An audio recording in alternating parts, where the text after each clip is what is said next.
Hello guys, welcome back to my channel. जैसा आप लोगों को पता ही है, इस चैनल पे हम करेंटली कल्चरल स्टडीज डिस्कस कर रहे हैं। इस रिगार्डिंग बहुत सारी वीडियोस ऑलरेडी अपलोड हो चुकी है। आई रिकमेंड कि आप वो सारी वीडियोस देखो, उसके बाद ही यहाँ पे आओ, वरना आपको कुछ समझ में नहीं आएगा, राइट। और आपको ये भी पता है कि इस चैनल पे हम प्रीवियस ईयर क्वेश्चन के एनालिसिस के बेसिस पे नोट्स प्रिपेयर करते हैं, ताकि आप लोगों को एक आइडिया लगे कि यूजीसी नेट पूछता क्या है, कैसे क्वेश्चन करता है। एंड प्रीवियस ईयर्स तो आपको सॉल्व करनी ही है, दैट इज गिवन। लेकिन आपको अगर एक आइडिया आ जाता है कि क्या है, कैसा है, क्या पूछ रहा है, कैसा पूछ रहा है, सो आप उस अकॉर्डिंग अपनी प्रिपरेशन कर सकते हो। स्ट्रांग होगी आपकी प्रिपरेशन वैसे। सो या शुरू करते हैं। सो Pierre Bourdieu, he was born in 1930, he died in 2002. He was a French sociologist and public intellectual, very important French. He was a person coming from France, right? अब इनकी तीन टर्म्स है, habits, cultural capital and distinction. तीनों terms की definition आज तक पूछी नहीं गई है। आई गेस सिर्फ हैबिटस की पूछी गई है, बाकी दोनों की तो नहीं पूछी गई है। बस आपको मैचिंग में ये आता है, ठीक है। मैच करना होता है आपको, और ऑथर के साथ जो वर्ड दिया हुआ होता है वो वैसे टाइप के क्वेश्चंस आपके बॉडी से बनते हैं। सो तीन टर्म्स है इनके, हैबिटस, कल्चरल कैपिटल, डिस्टिंक्शन। समझते हैं आप क्या है हैबिटस? हैबिटस मतलब एक इंसान का हैबिट जो होता है, सिंपली आप इतना समझो। अब डेफिनेशन देखो, a person's posture, speech and the mental habit of perception, classification, appreciation, feeling and action. So इंसान की जो हैबिट होती है, ठीक है, वो पोस्चर की तरह हो सकती है, स्पीच की तरह हो सकती है, मेंटल हैबिट की तरह हो सकती है, perception, classification, appreciation, feeling, action, कुछ भी हो सकता है।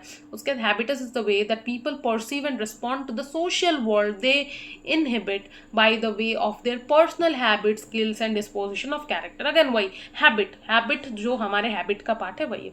उसके बाद cultural capital, it comprises of the social assets of a person. Cultural capital social asset में आता है। ये कोई ऐसा कैपिटल नहीं है, फिजिकल इकोनॉमिकल कैपिटल नहीं है ये, ठीक है। ये वो पैसा नहीं है जो आप हाथ में पकड़ते हो। This is your cultural capital. अब इसमें एजुकेशन हो सकता है, इंटेलेक्ट हो सकता है, स्टाइल ऑफ स्पीच हो सकती है, स्टाइल ऑफ ड्रेस हो सकती है, सोशल कैपिटल हो सकता है। सो सपोज आप अपनी दादी से या नानी से जो वैल्यूज सीख रहे हो, अपने मम्मी पापा से जो वैल्यूज सीख रहे हो, that become the part of your cultural capital, ठीक है। कि हमारे सबके घरों में जिस तरह से खाना बनता है, सबके खाना बनने का तरीका अलग है, सब मसाले अलग तरीके से यूज़ करते हैं, कोई कूट के यूज़ करता है, कोई मिक्सी में अभी पीस के यूज़ करता है। सो दिस आइडिया कि कौन कैसे खाने को बना रहा है, ये भी उसके खुद का कल्चरल कैपिटल है। मेरे घर में जिस तरीके से खाना बनता है, that is my cultural capital. मेरे घर में जिस तरीके से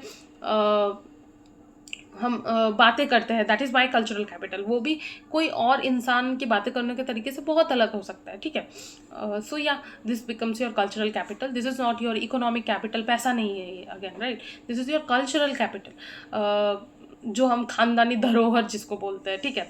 दिस बिकम्स योर धरोहर, जब जो आपकी खानदानी जो है, ठीक है।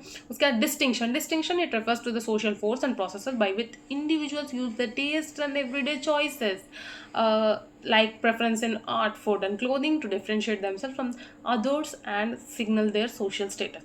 तो मुझे अगर अपने आप को एज डिफरेंट फ्रॉम 10 अलग people in the same room दिखाना है, so I will choose separate dressing sense, I will choose separate food preferences, कि मुझे ये दिखाना है कि हाँ मैं तो तुम लोगों से अलग हूँ, मेरा स्टाइल तुम लोगों की तरह क्लीशे नहीं है, I am different, I am special. So ये डिस्टिंक्शन, ऐसे मुझे जब अपने आप को सेपरेट दिखाना होता है कुछ लोगों से, तो इंडिविजुअल्स यूज़ करते हैं एवरीडे। जैसे बीच में एक कुछ फेमस हुआ था, मुझे अभी याद नहीं आ रहा है, drink that people use to, क्या था वो, ग्रीन कलर का, लेट मी सी, माचा। जो लोग माचा पीते थे, वो लोग अपने आप को बहुत ज़्यादा ऐसे, बहुत ज़्यादा स्पेशल, बहुत ज़्यादा अलग, distinct, oh you don't like matcha, I like matcha so much, मुझे बहुत अच्छा लगता है इसको पीने में, इतना अच्छा टेस्ट होता है, ये अक्वायर्ड टेस्ट है, ये टेस्ट तो बहुत जल्दी नहीं आता है, ये धीरे धीरे डेवलप होता है, ये टेस्ट एक बार में लोगों को समझ में नहीं आता है, लोग ऐसा बोलते थे। सो ये जो बीच में माचा का ट्रेंड चला था, तो ये डिस्टिंक्शन का बहुत अच्छा एग्जाम्पल हो सकता है। उसके बाद ये दूसरी बॉक्स है पियर बॉर्ड्यू की, आप लोग रुक के देख लेना। सो या पढ़ लेना, आपको समझ में आ जाएगा। ये समझने वाली कोई चीज़ नहीं है, रटने वाली चीज़ है, रट लेना। So yeah this was all that I wanted to share with you people in this video. In the next video we will be talking about, थोड़ा सा पोर्शन बचा है कुछ, वो हम डिस्कस कर लेंगे कल्चरल स्टडीज़ का। उसके बाद we will be done with the theory, right. So yeah thank you.